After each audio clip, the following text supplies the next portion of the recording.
everyone and welcome to the Stimulsoft YouTube channel. Today I will show how to use the AI wizard to create a report. Run the Stimulsoft designer. Click the File menu, choose New and select the AI wizard command. First you need to add data for the report. You can use Stimul AI to generate data or you can drag and drop data files.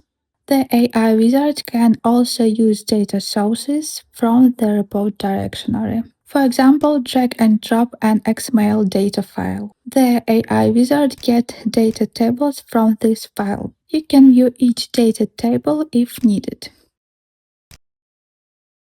Next, enter a prompt that describes the report.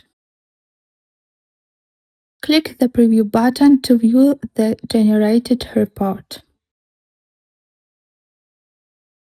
Or click the Open button to load the report in the designer.